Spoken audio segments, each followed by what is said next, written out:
Hi, my name is Evelyn Macias. So, how many of you guys have been driving and you get a notification on your phone and you're resisting not to look at it, but you're so tempted that you just want to know who texted you or who called you, and you end up looking at it and you're not aware of the road anymore.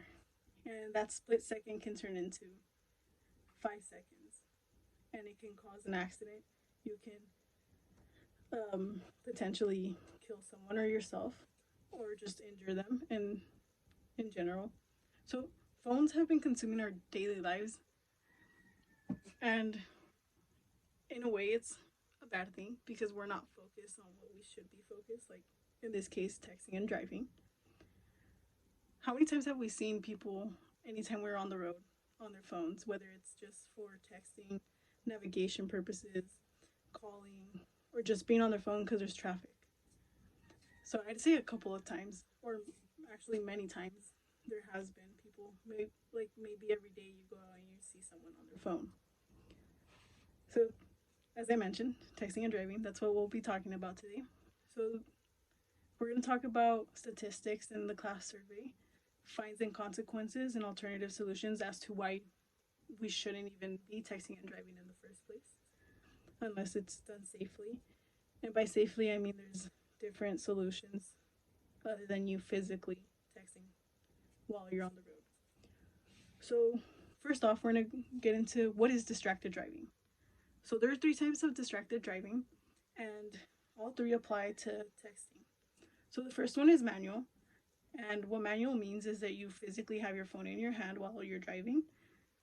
And it's a danger because you're not fully focused on the road or on your steering wheel or anything going on around you because you're potentially looking at your phone if you have it in your hand. The next one is visual. So visual is literally your sight. So you reading a text or you sending another text. You're not paying attention to what's in front of you. You're not paying attention to the traffic or to people crossing or the traffic signs or the street lights. And then the last one is cognitive. So cognitive has to do more with your mental state. So there's times where you're going on a drive and you're just daydreaming. And then there's been a couple times where you're like, oh wait, was that light even green? And stuff, or simply just because you're on your phone and you're trying to think of what to reply.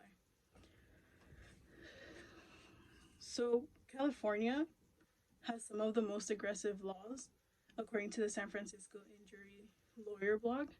And it's kind of hard to believe that they're the most, like, some of the most aggressive, because personally I don't think they're that bad.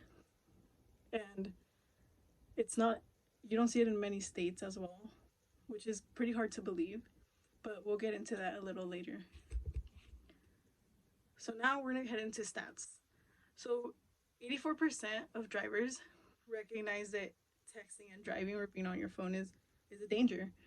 And out of those 84%, 36% admitted that they've done it before, whether it's just a quick glance or you're texting someone back, calling, reading emails, just being distracted. And that's according to the ndd.org.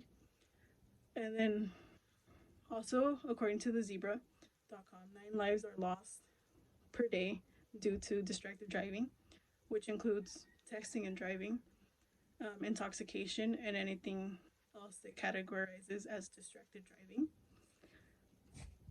So, when I mentioned about the consequences and how it's hard to believe that California has some of the most aggressive laws, so only 16 states have specific laws about texting and driving, according to the Zebra.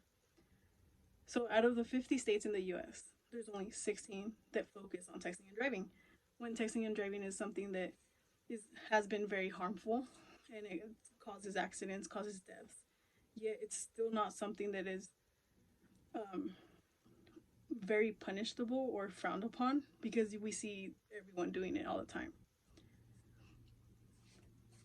Now moving on to the class survey. So in the class survey, 30.8% of the people think that the fine should be the same, and then 69.2% believe that it should be raised. So the reason why people believe it should be raised is because the fine is like, it's very cheap. First of all, it's very cheap. It's very affordable, and if you're gonna get caught doing it, it's not gonna be a huge um, dent in your pocket because it's not like a fine for speeding or for crossing a stop or a red light. So there's mixed ideas about people believing that it's safe to text while driving because there's different alternatives for it. So there's people that believe that when you're at a red light, it's okay to text because you're stopped and you're waiting for the light. And then there's others that think the opposite, that we just shouldn't do it at all because you're still putting other people's lives in danger, regardless if you're stopped or not. So many people agree that you should just pull over or use like a hands-free mode. And then, so the fines and consequences. So you basically get a citation or a ticket. The fine for the first time is $20 and $50 any time after that, according to the California carlaws.com. And then they also mentioned that the fine can increase $60 to $150, depending on the situation exactly. And then there's people that believe that it should be more because it doesn't really make a dent. Like for the first offense, it's just $20, and then the second offense is $50 when speeding tickets are way more. And I mean, of course, you're speeding, and it's very dangerous as well. And then for this topic, you're texting, so you're not even fully aware of the cars stopping in front of you or the cars going or someone crossing because you don't have your full attention towards it. So with that being said, we're gonna move on to alternative solutions. So those alternative solutions that are provided by the law is you can use a hands-free mode that's provided in your car. So not everyone is allowed to use this feature. You have to be at least 18 years or older to use this, according to the San Francisco Injury Lawyer blog. And the way that you can use it is by mounting your phone onto the dashboard or the windshield. And like you could just swipe quickly and it's not much of a distraction.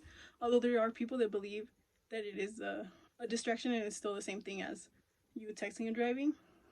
But in reality, it's better for you to use the hands-free mode because you can talk to, it's like a voice command, or you can use your phone to like your steering wheel, to answer a call.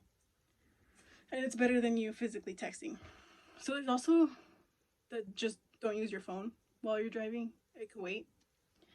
And then you can, I know that on iPhones you can set up an automatic text saying that you're driving and that you'll get back to them when you can.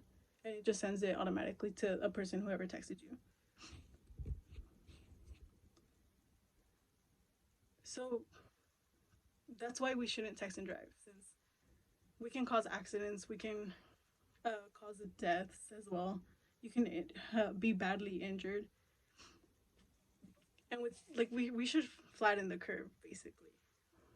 We don't want to cause more injury to others or ourselves. It's dangerous. I mean, we have good solutions for it, like the hands-free mode. I mean, you already have it in your car. You can might as well use it.